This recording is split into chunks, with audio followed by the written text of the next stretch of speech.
Hey everyone, good morning. Welcome back to Pine Hollow Auto Diagnostics. We're on the road again, taking a road trip to Baltimore, Maryland. I got called out there to look at a crane with a Caterpillar engine that doesn't start when you're in the cab. Interesting. And somehow got a whole bunch of calls that are on the way to Maryland. So we have two cars to look at in Lewistown, Pennsylvania. Ford Expedition, I think no start, no power, and then a Mini that's also a no start. Auction cars, so that should be fun. And then south of Harrisburg we have two Volvos with check engine lights and a Ford F-150 with a check engine light.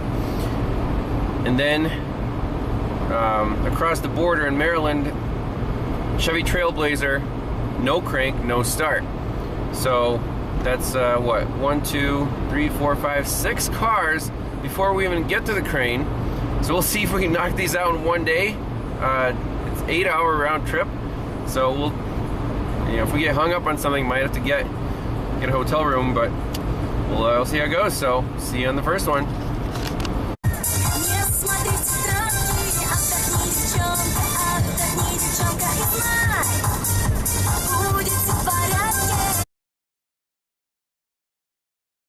First stop on the road trip, we have a 2008 Ford Expedition. It's dead in the water. We got no dash, no crank, no anything.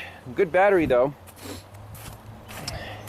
Take a look at the wiring diagrams on the power distribution. There's the battery, and it goes through fusible links, another fusible link, and then this one right here goes to our smart, or not smart junction box, the let's see here. Yeah, it is smart junction box behind right kick panel, which is right here. None of these fuses are alive, so I disconnected the big power feed so the customer got a brand, replacement one from the junkyard just in case. See that huge pin?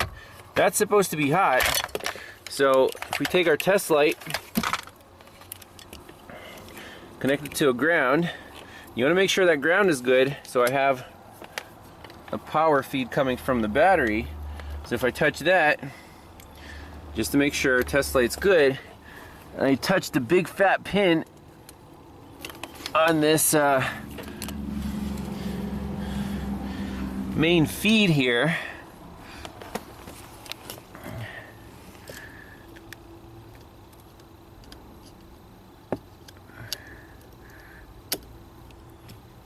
right there, no light. So where is this coming from? So we're on pin 1, connector C2280C. That's the single pin giant connector. And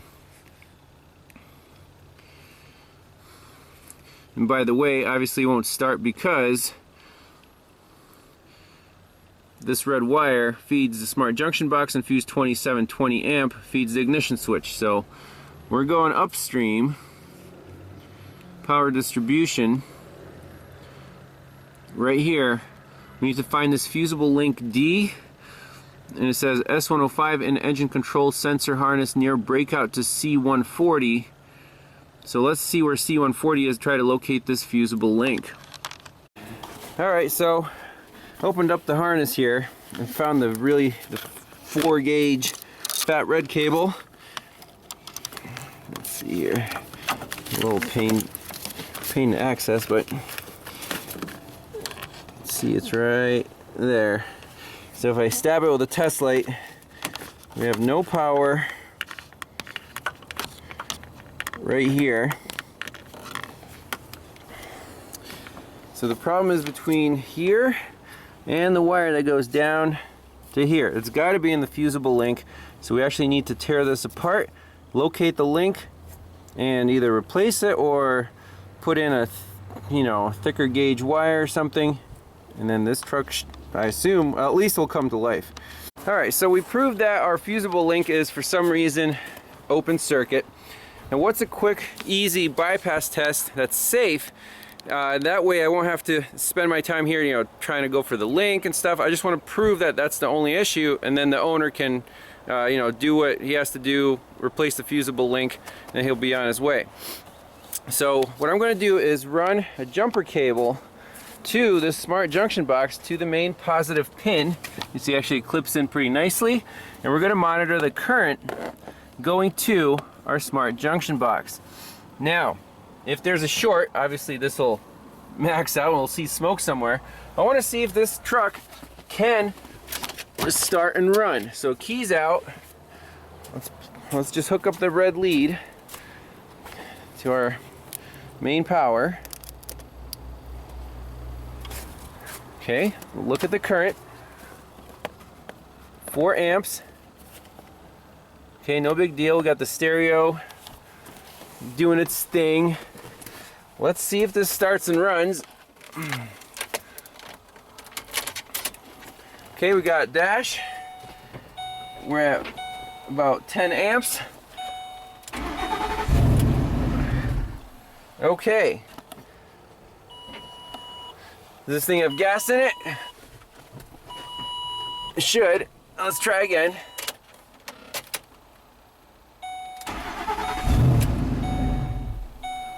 All right. So far, no smoke anywhere. So that's promising. Time out. Oh, we found out why it's stalling. You know, owner says cut.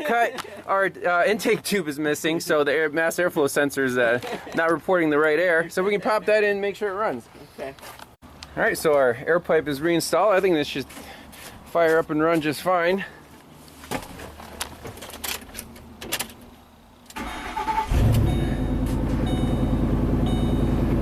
No issues. We got 7 amps.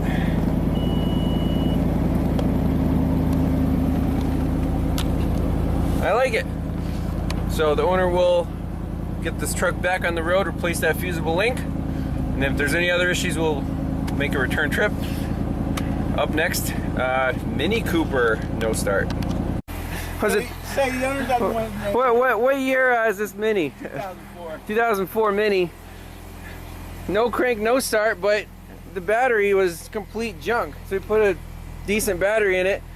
It fired right up. Makes my job real easy. I might not even charge Frank for this one. It's only 6-month-old Royal King. Oh yeah, value power. Oh, that's the value right there. It seems to run pretty good. You want me to scan it for codes at least, or? Yeah, if you want. Okay. Everybody's for sale, $2,700.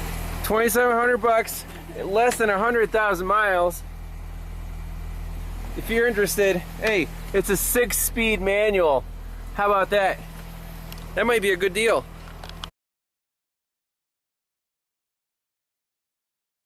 Well, here's our next victim, Volvo XC90 3.2 inline 6. It's running rough. Customer complaint is it has setting lean codes. So what year is this thing?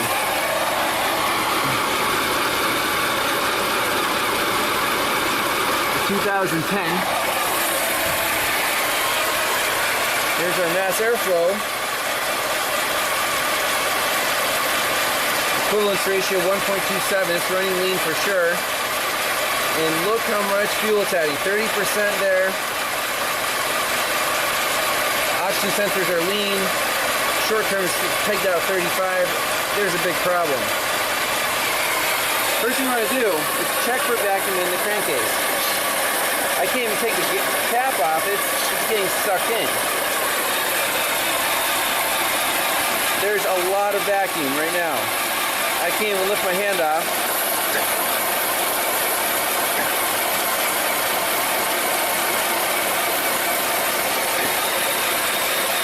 Suspecting an internal vacuum leak in the PCV system. Let's do a little research on it, look up the description and operation of this thing, and see where the vacuum leak could be coming from. So one thing you want to do is preload it and raise the RPMs, see what happens to our fuel trims. Do they get better? Yes, they do. And look, our oxygen sensors came back, the downstreams. Still lean, but not out of control. You will see those fuel trims go up. Oxygen sensors are pegged lean. They're just going to max out. There's our mass airflow, 3.3.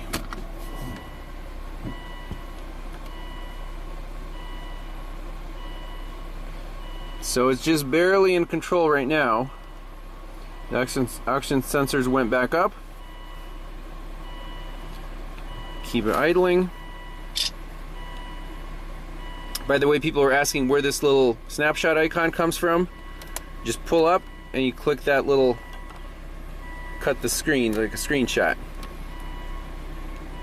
Okay, now we're back to big vacuum leak. Short terms are pegged out again. Very cool. Let's inspect this PCV system. So, not much information online, but this is the PCV system. So this little diaphragm and spring is supposed to, let crankcase gas into the intake manifold. However, we can see that this is definitely ripped.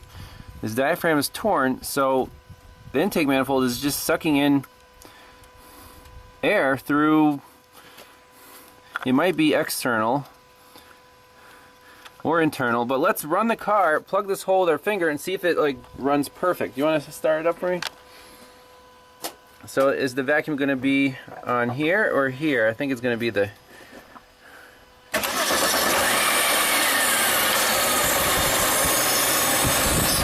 Okay, there's the vacuum port. Look at our fuel trims, going negative.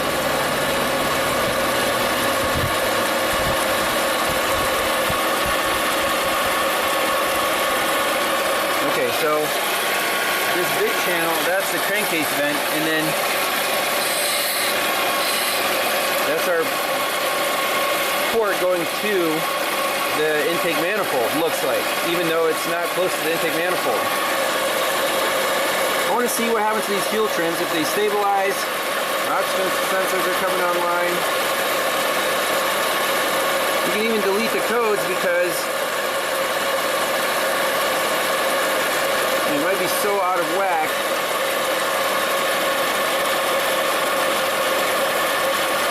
But it's definitely running smoother. Let me reset the codes and we'll try this again.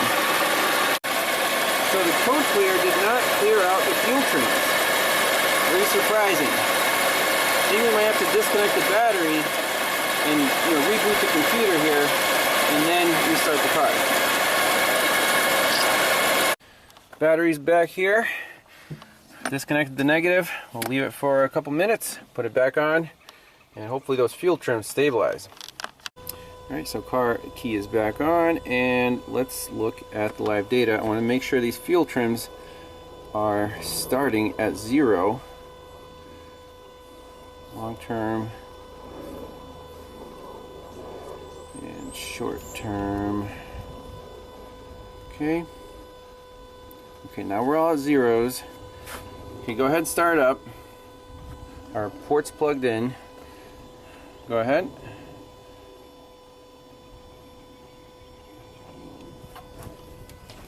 You want to crank it? Oh, just start up.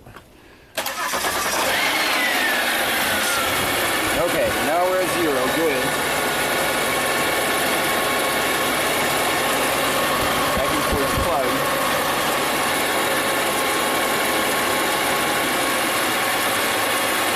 We got 5 grams per second on the mass airflow. That's good. And once it wakes up, we'll see what the trims do.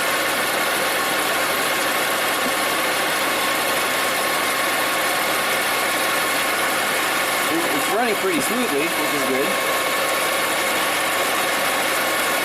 Just rev it up just a little bit and then let it off. Just rev it a little bit.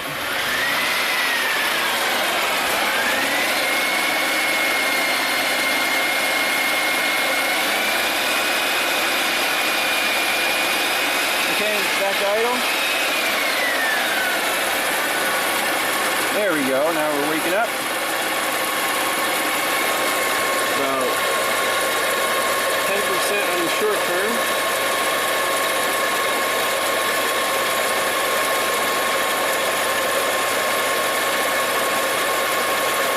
Okay, oxygen sensors are waking up too.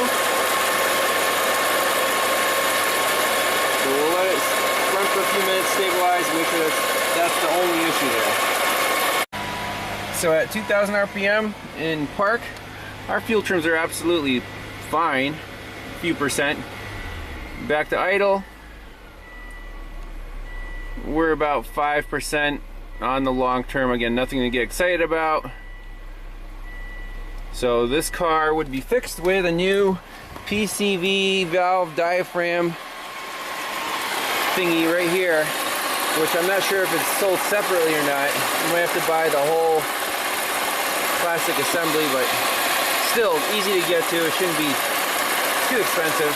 So that's it for this one. On to the second Volvo. Alright, so that PCV valve assembly, there's the part number, there's the price. So it won't really break the bank, especially for a European. Easy to change out. And that's it.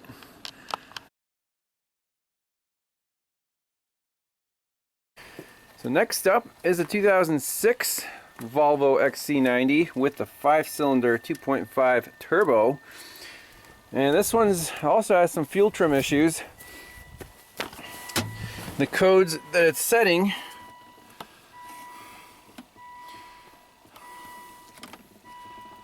is fuel trim bank 1 and master volume airflow A circuit range performance. Okay. So let's just, again, OBD2, live data, mass airflow sensor, engine RPM, long-term bank 1. So this is just bank 1, short-term bank 1. So that's current for bank 1 sensor 1 and voltage for bank 1 sensor 2 for the oxygen sensors. And anything else we want to look at is the engine coolant temp, equivalence ratio, maybe intake manifold pressure, if we can find that. Let's graph this data.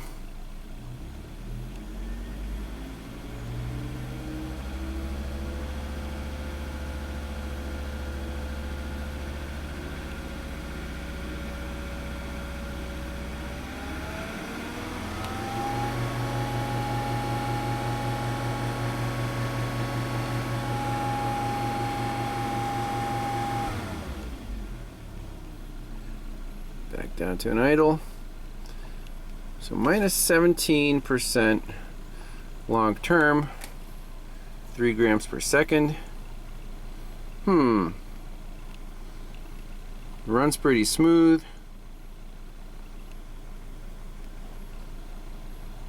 So it's mostly happy, but I guess it's not happy about the minus 17. Let me clear the codes out or disconnect the battery to reset this long-term fuel trim. Everything seems to be pretty stable. Alright, battery's reconnected. Short and long-term trims are at 0. Everything looks great. Let's start it up.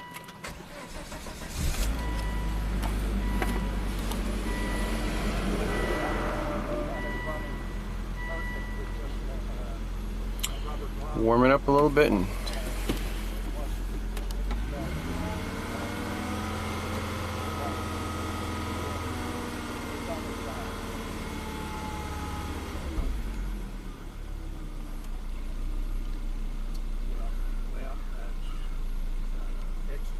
I would have never found it because I wouldn't have known what it was. it's running perfect. I'm gonna take it for a spin, but I don't know.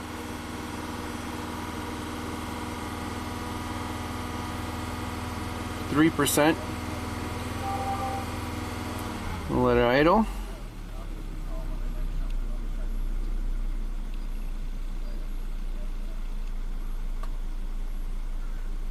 Going 8%, definitely not negative. No, well, I'm going to take it for a spin. So interesting. Just at idle, we're perfect. We start accelerating. Look at that short term. Minus 12. Let's go up this little hill. One lane bridge. I'm going to get this turbo under boost. See what happens. Is the mass airflow sensor over reporting? It went up and flatlined. Yeah. Let's see which way is the better way to cruise. Yeah. Whatever. Alright, here we go. Full load, minus 25. Yeah, so that's pegged, isn't it? Okay, yeah, so definitely didn't keep spooling. It was kind of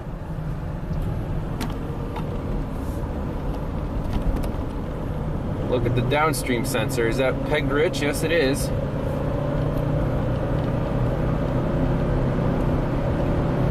Oh, it's happy now, huh? Oh. Maybe it needed a little Italian tune-up. Yeah. Or Japanese tune-up. Yeah.